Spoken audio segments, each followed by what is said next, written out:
And we are live. Jeff Iafredi, Mr. Everything is Yo, in the building. Detroit Kool-Aid. What's good, y'all, man? Rocking out with Woodward Pistons. Man, what are we talking about today? man, lot to talk about, and this is our first live stream since last week we had an emotional reaction. Yeah, We processed that trade in real time.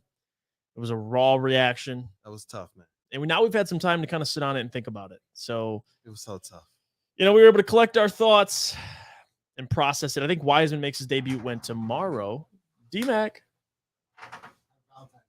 Happy Valentine's Day. man, D-Mac's I love D-Mac, man. Absolutely he's a real one, dude. Absolutely. He's always hooking the boys up. Oh, man. Look at Sean says, "There's my guy, Shark Boy, dude." Sean, I love Sean. Man, I'm coming at me with my hair, dude. Shark Boy. Dude, I love it. My dome is kind of giving Shark Boy vibes. It kind of is. I can't even lie to you. I can't. It's smooth though, man. It's smooth, man. The hair is going back. Are you ever gonna do a bet like that again, where the hair is on the line? Hell no. Never again. Hell no. This has been a struggle. It's been a Hell process. No. Yeah. On the way back, Jeffrey Iafredi. No more betting my dome. I'm done with that, man. No. Hey, sheesh, man, oh man, oh man. But yeah, that last live stream, it was something because it kind of started to answer some questions on one end, but it started to really bring us to, I think, a certain point in this team's rebuild where they're making some decisions that show they're ready to win. Yep. I don't know what this offseason is going to be, but when you keep Bojan, when you keep Alec Burks, but you trade Sadiq Bey, that's signaling to me that this team is actually looking to augment the players, augment around the good players that they have here, like Cade, Jaden Ivey, Jalen Duren, and whatnot. So it's going to be interesting to see what this offseason brings about. And ultimately, James Wiseman, he's, to me, still, I think, the top topic. Yeah. Top topic amongst Pistons. He's the mystery right now. We don't know what we're going to get. We already supposed to start.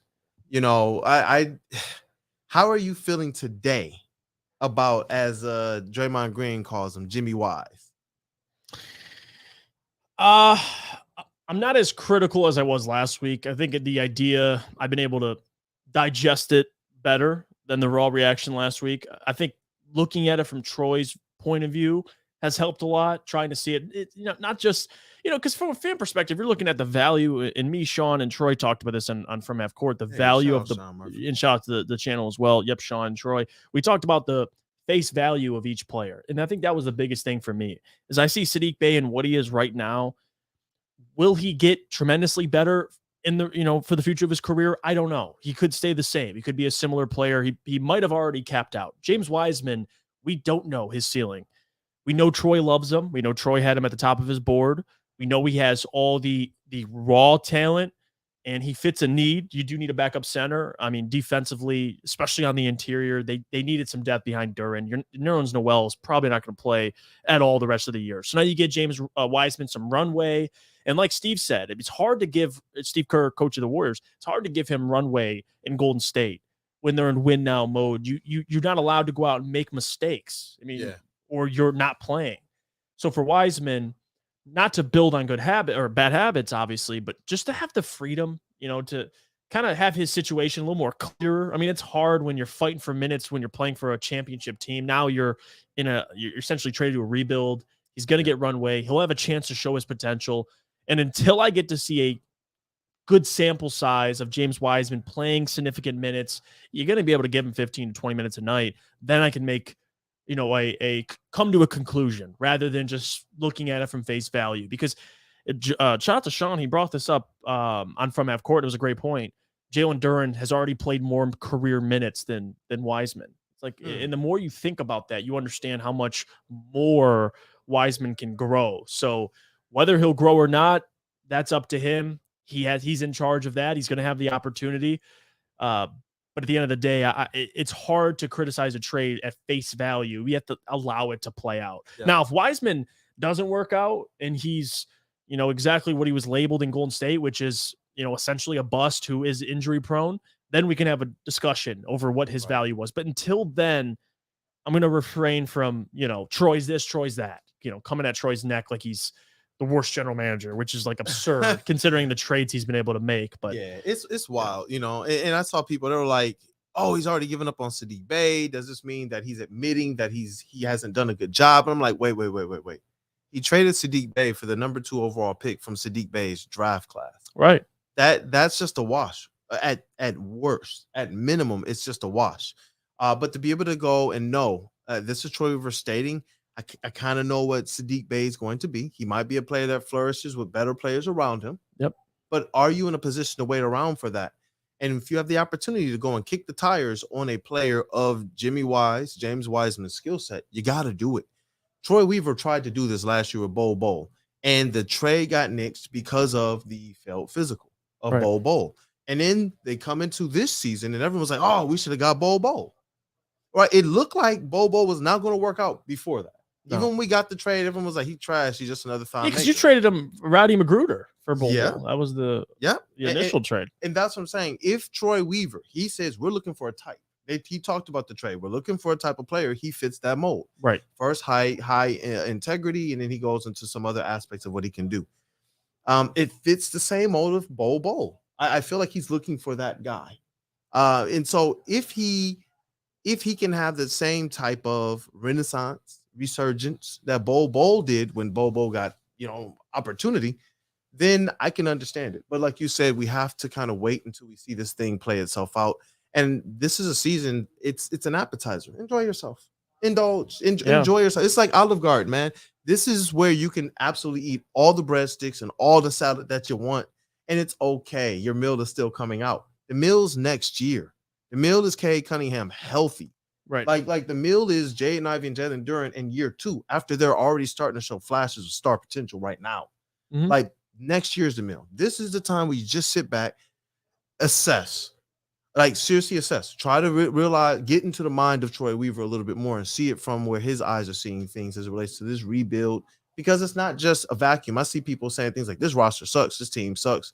This is trash season." It's like, well, they were supposed to be this year. This is kind of by design, except for the injuries, which plummeted them even further down the line. So, there are reasons for this thing, but I could easily see this team by next year be somebody that is seriously competing for play-in and playoff spots. Yeah. I really do.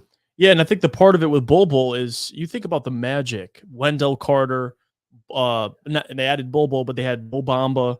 Like they had centers. Mhm. And you go out and get Bol, but what makes Bol so great is he can play the 4 or the 5 because he can shoot, he can handle, he's a freak of nature. But that's kind of the point too. I had to really sit down and think and talk to myself about it. Like, yeah, Duren's the guy, he's the franchise center, but that doesn't change anything. Like he's still going to be at the forefront, getting all the minutes, playing significant time, playing in crunch time.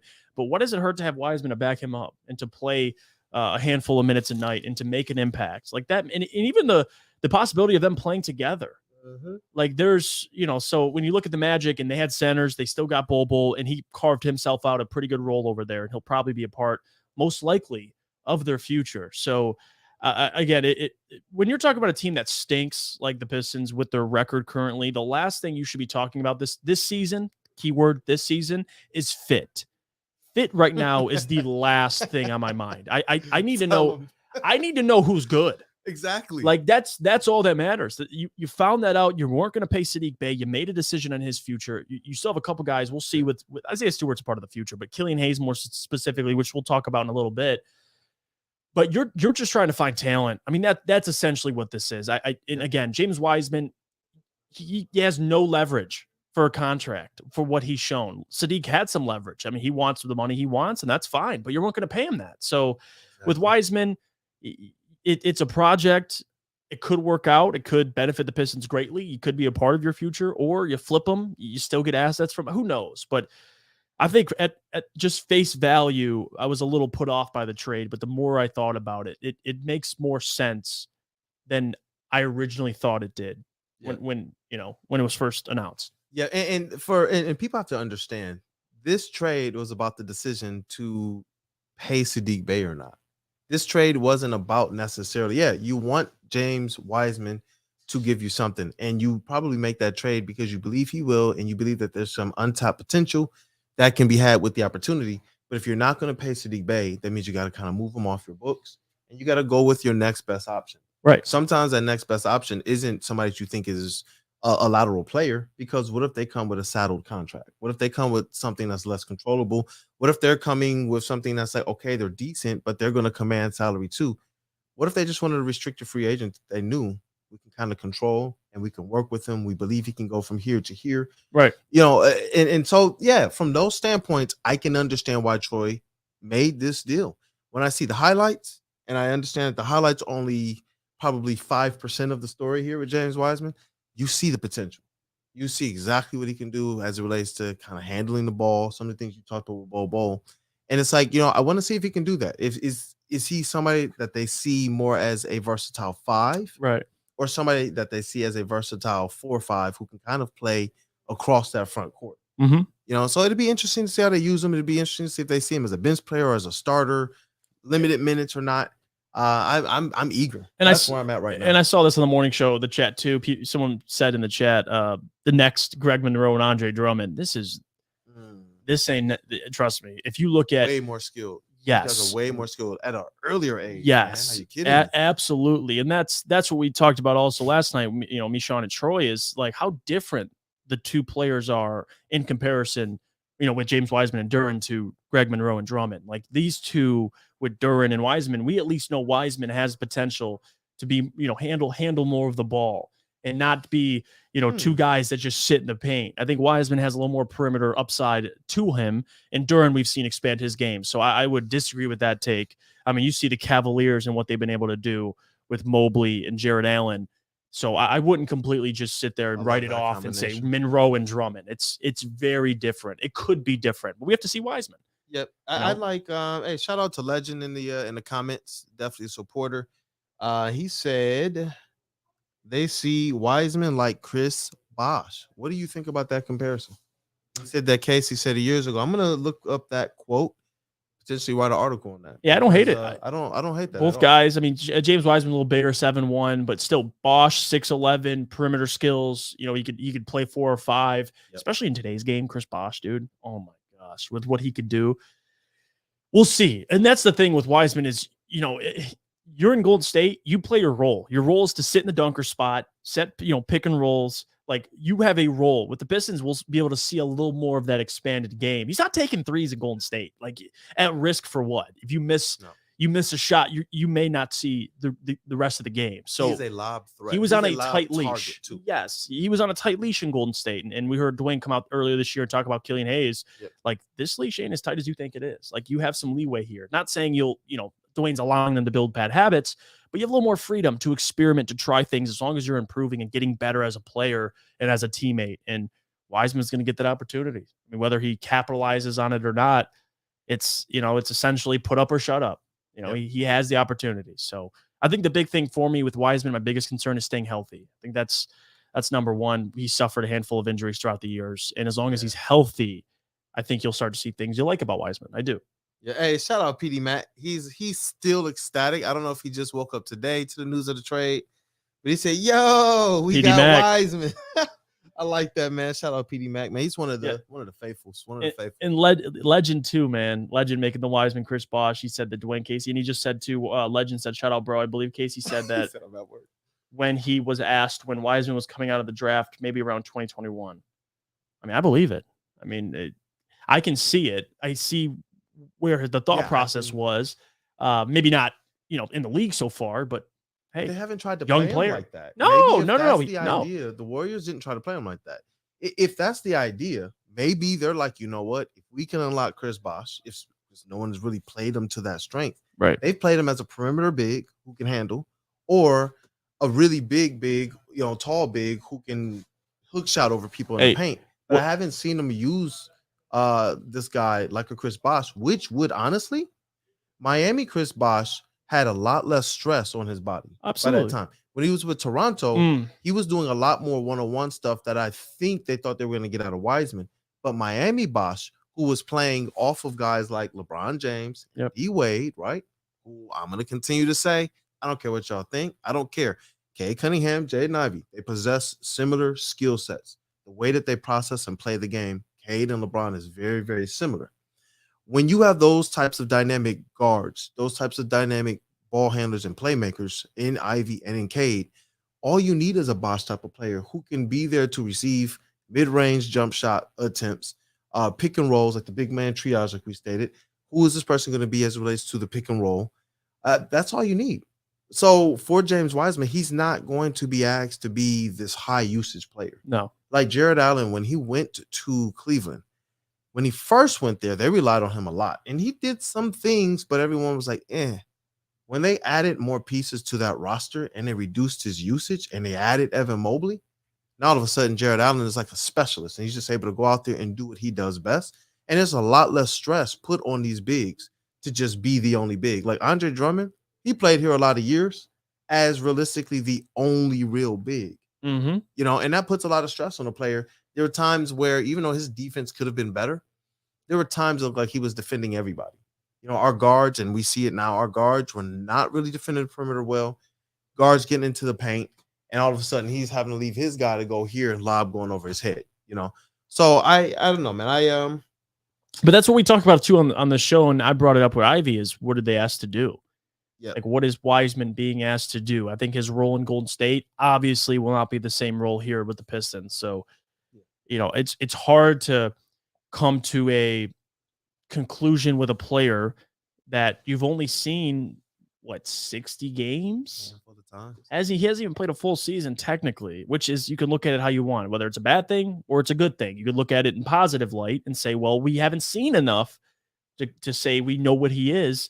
But of course, in the negative light, you could say, well, he hasn't been healthy. So there's a concern, but no doubt. I think there's a lot of positive, you know, there is a positive outlook on it. You just got to really find it. Try to see it from Troy's perspective. But if James Wiseman doesn't work out, you have every right to question Troy Weaver and his evaluation of James Wiseman, not his, you know, Jaden Ivey, Duren, and Cade and the picks he's collected, but strictly with that trade. You have the right to criticize it if Wiseman just doesn't pan out. I think rightfully so. You know, but we're not there yet. Right to. Yeah, you definitely have a right to. Because at some point in time, you want to see this rebuild start to really, really pay dividends. Absolutely. You know, when you get into year 4, year 5, which next year and then the year after is going to be for the rebuild, you want to see these things really start to pan out. And we've been waiting so long for this squad to be a real winner. I don't mean like the last 3 playoff appearances where they've gotten swept. Well, we knew going in, well, at least we kept our dignity and we realized very quickly it would have been better if we just didn't make the playoffs. Like that last playoff appearance for what it did to Blake, you know what I'm saying? Like it was on one leg and delaying the actual rebuild that could have started that year. Nah, man, just get that out of here. Completely. But we've been waiting a long time for this team to get it right. You know, absolutely get it right. And so I get why fans are on edge. Sometimes when we're clued into what this current rebuild is, I think a lot of the context and a lot of the perspective of how bad it's been for a long time gets thrown out the window. You know, we get zeroed in and we're like, oh, they're making some good moves. Most fans are not zeroed in like that. Right. They don't have to be. Their job is to support the team. The team's job is to be good. Mm-hmm. And if they're not good, how are the fans going to support? How are they going to understand any aspect of what's going on? You know, and so I get that. Throughout this season, I've come to kind of a middle ground of understanding just I don't know, just how much the other approach, you know, the fan who just comes in and says, yo, man, this team stinks, how much I probably shouldn't discount that, even if they're in the middle of a rebuild. Yeah. So because technically they're not wrong. Yeah. I love this comment too, RB the baller. I saw that.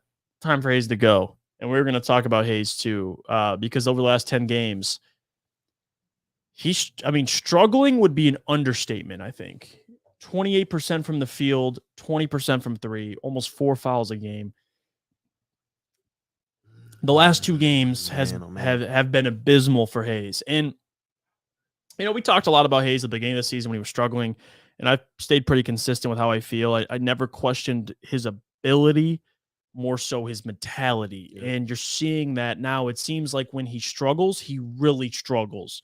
Or when he gets in a slump, he stays in that slump. Like, it's hard for him to break out of it. But the positive thing is when he's playing well, he keeps playing well. You know, it's you know, there's these flows with Killian, and sometimes they're bad, really bad. But it's like you'll see flashes, and we know what he can do defensively. We know what he is as a playmaker, but I'm talking strictly as a scorer. And you don't need him to be a scorer, but you can't shoot, 10, 11 times and 6 of them are from 3. And that's hard when you're playing with Ivy, who is going to penetrate. You're going to get open looks, but if you can't knock him down, I mean, how do I make an argument you should be in the starting lineup? I mean, and then we talked about this before the show. I think Burke should be back in. Like, you're preaching right now. That's why I'm just sitting here with my mouth. Yeah, because if you want Ivy to have the ball more in his hands, then you're going to have to make a decision here, because Killian is struggling to shoot as it is. How is he going to be able to play off ball of Ivy? And Alec Burks, he plays better with the ball in his hands off the bench. So Killian Hayes has to figure something out. If we're talking about this from the strategy, how they play, who's the one leading the charge off the bench? It's generally not Killian Hayes. Yeah, no. It's even if he brings the ball up, it's generally they wind up going to Alec Burks, because why?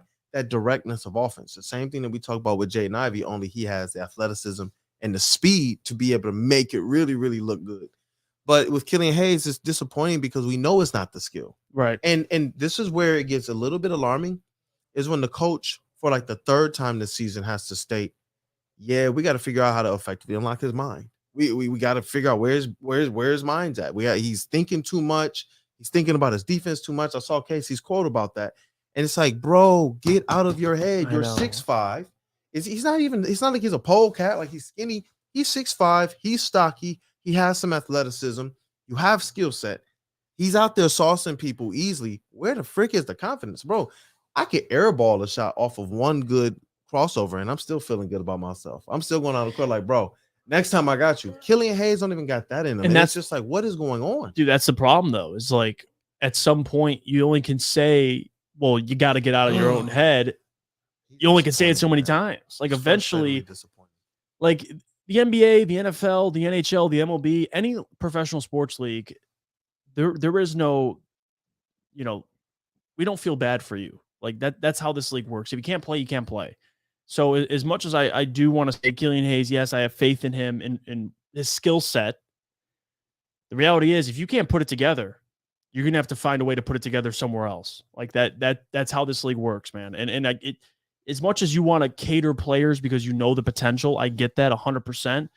But at some point, you got to just pull the plug. Like, if Killian can't show what we think he has and what we know he has, then I got nothing for him. Like, you can't expect a coach to pull things out of Killian. You got to be self-motivated. Like, this is what this league is. You can't be like, oh, I'm in my head. Killian's in his head. We got to make sure. No. Can you play or can you not play? You're playing for the people next to you, bro. You're playing for the fans. And in here, I don't care what people say. Oh, sports is just sports. We try that. That's not how it is here. Sports is a part of us. It's a fabric. It's how our heart beats. It's how people honestly reward themselves. Mm-hmm. And man, my pops was coming home from the plants, and the things we got to do together was go to the Palace. When he was young in his career, double plant shifts and all that. But when we got to go to the Pistons game, bro, that was father-son time. Right. You know what I mean? We would go when we would watch the games online on TV. It's online today, but on TV, you know what I'm saying? We would go outside at halftime and start hooping and such. It's like that stuff absolutely matters. So when they start to, I don't know, man. It's like Killian, bro. You don't have the right to realistically be in your own head like for a 3rd time this season, going on year 3, man. The first draft pick of Troy Weaver's era. And like I told Adam the first time, it's disappointing, and it's fair to be disappointed because we know what he can be. Mm-hmm.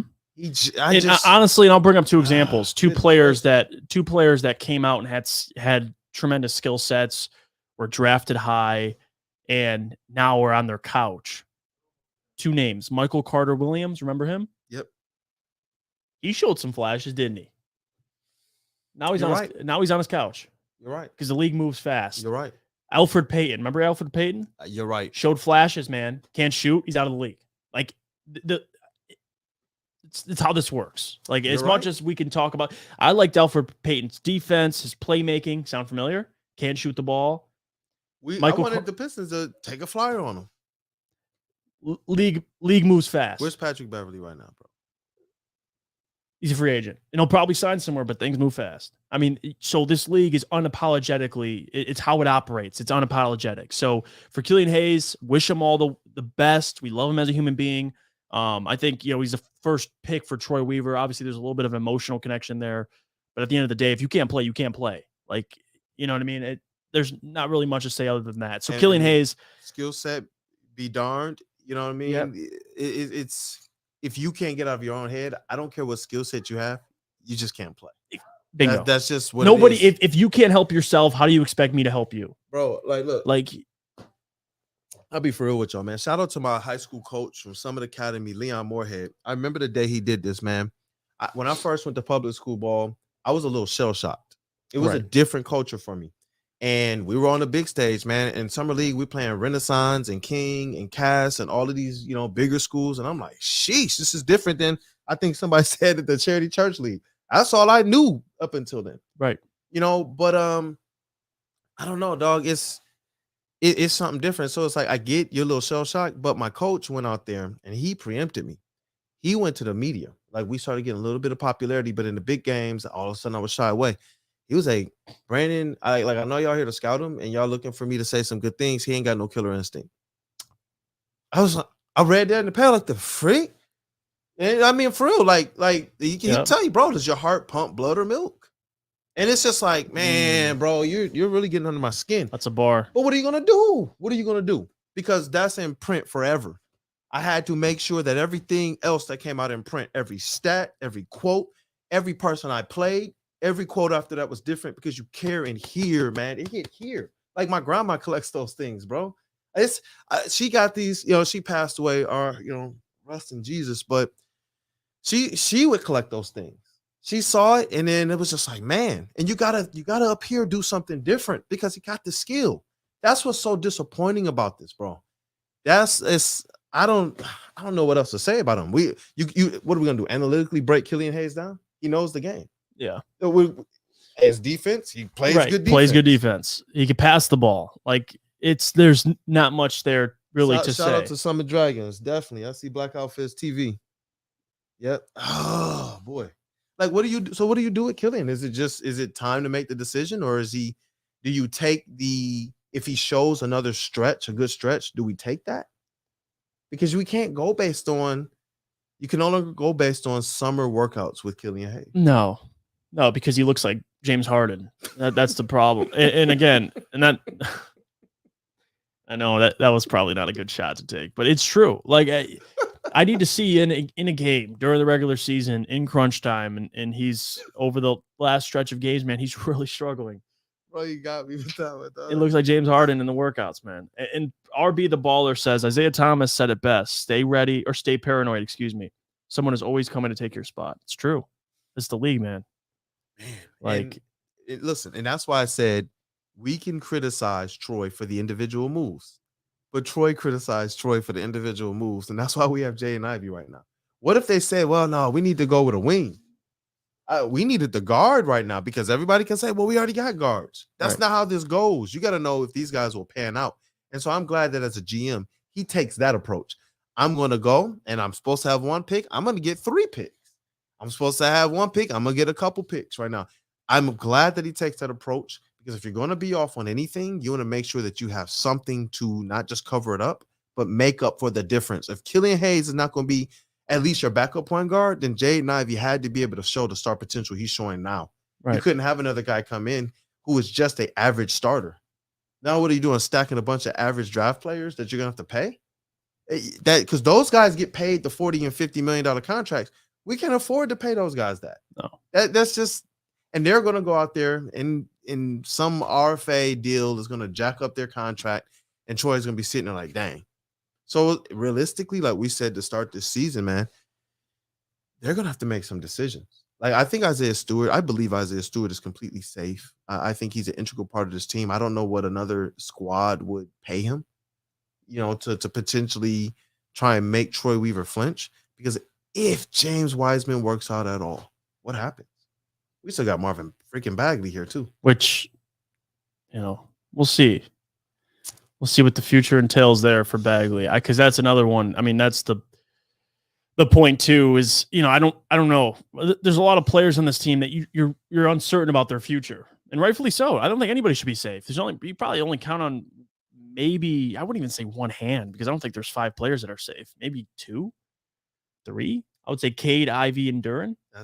Those are if you're gonna say I would say anybody legitimately is safe. a modern day Rodney Stuckey, it's Cade, Ivey, and Duren. The golden calves, right? So yeah, I mean there's nobody else. So to sit up here and say, this player won't be available, everybody's going to be available. So we'll see. Troy's got a lot of decisions to make this offseason. So hey, you know what? Shout out GZE Lambeezy.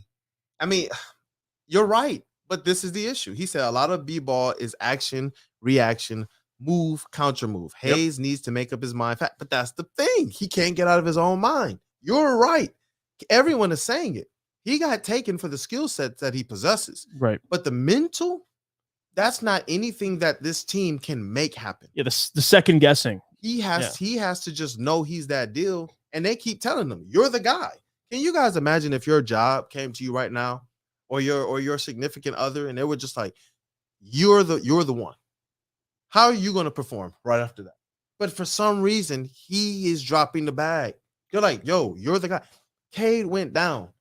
Who did they move into the starting lineup first? Killian, man. They didn't even move that. They didn't even say Jaden Ivey is your show to run. Bro, they went to Killian Hayes first. That shows you the level of just how much they wanted him to succeed. Not just belief. They wanted him to succeed. They gave you everything. They gave you your contract. They picked up your option. They got rid of the people that were behind you, realistically. And then when K went down, they went to you first right away. And before he went down, they were still giving you 25 to 30 minutes a game. It's disappointing, bro.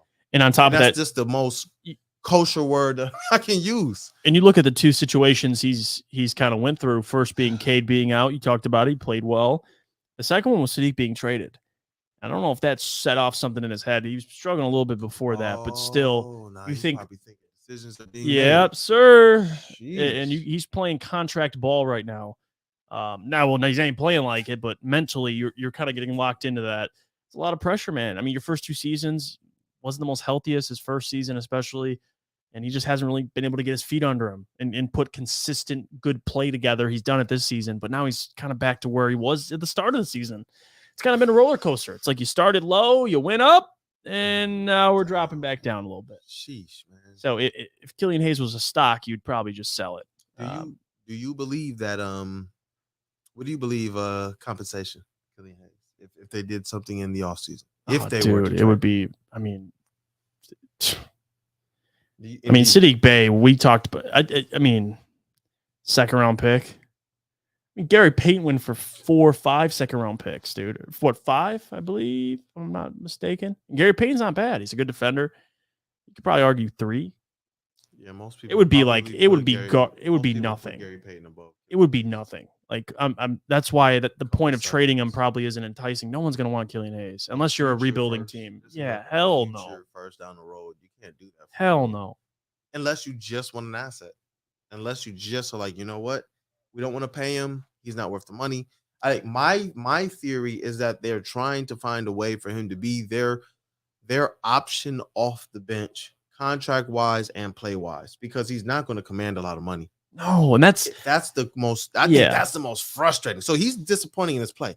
The most frustrating thing is, bro, this is tailor made for you. You know he wants to be in Detroit. He's comfortable here, especially when you're a guy that's from abroad. You don't necessarily want to move around.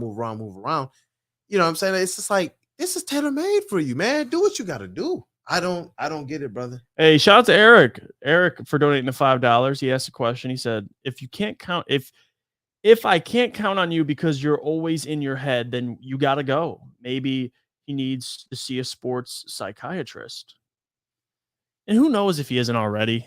I mean, he could be.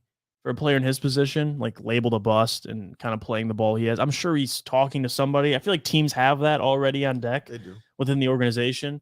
Appreciate the support, though, Eric. Always throwing in the streams. Definitely. And he's in the morning show. It's a real one. Yep. We're going to be coming with more content. Yeah. So definitely, guys, you guys will see us a lot more. Yeah.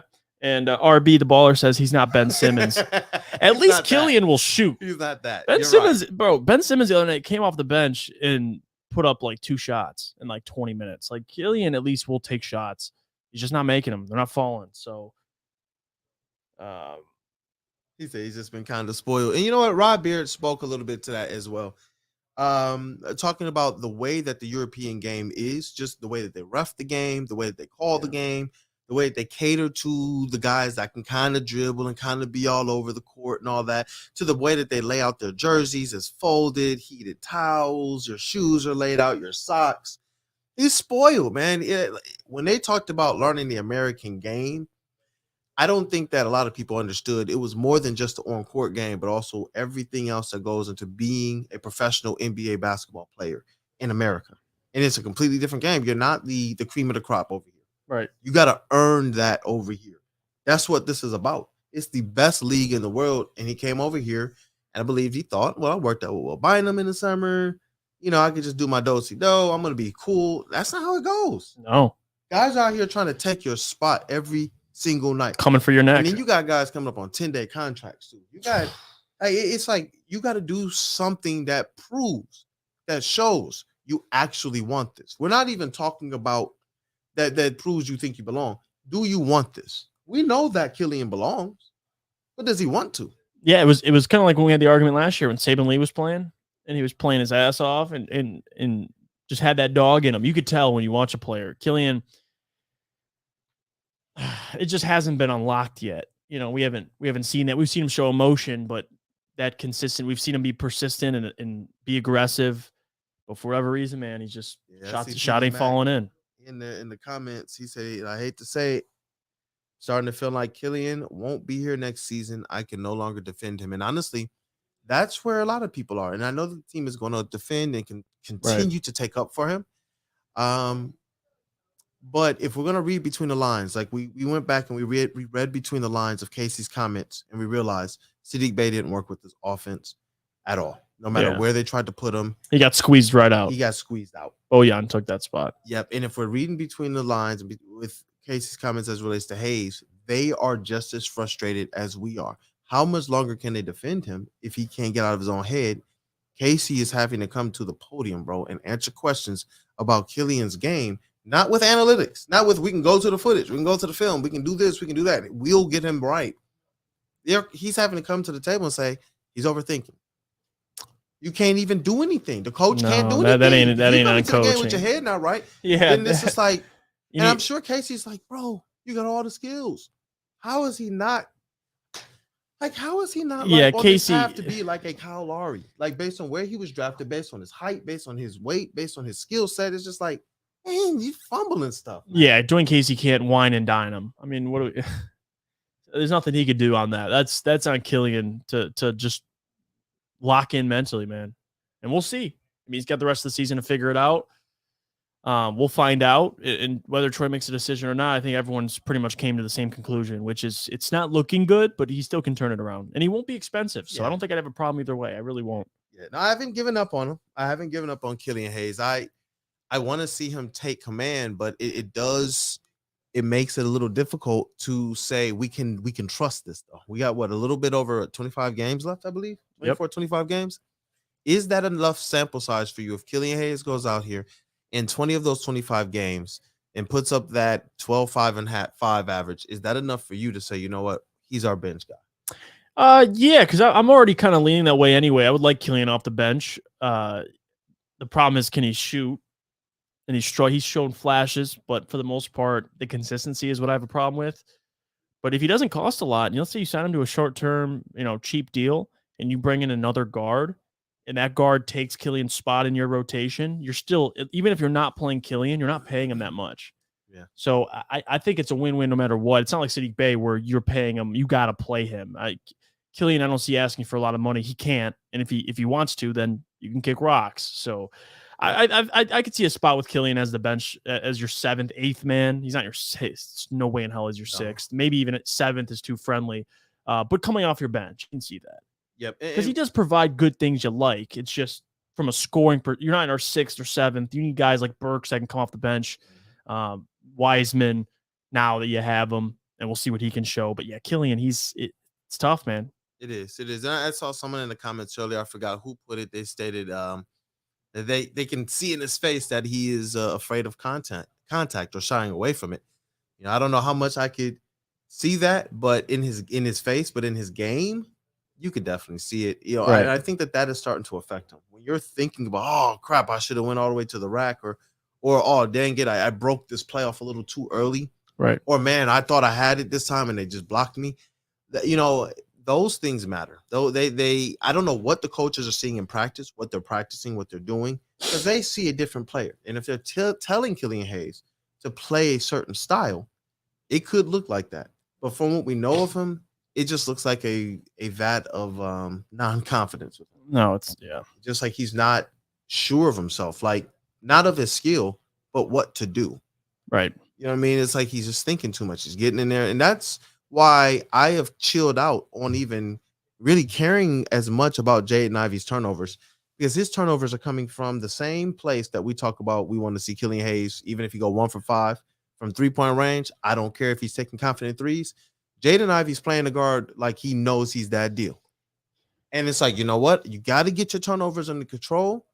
But I'm not going to right now bridle that at all. I'm not going to sit here and say, you know what, slow that down. Let's go. No, Killian is to the point where you say, you know what, let's slow that down. Right. Because it could become bad habits. But Jaden Ivey is the guy who, the more and more they kind of let this guy go, the more and more I'm excited. Like someone said earlier in the comments that it might have been PD Mac, but that Jaden Ivey turns a bad shooting night into a good game. Still go out there and get you 6-7 rebounds, 6-7 assists.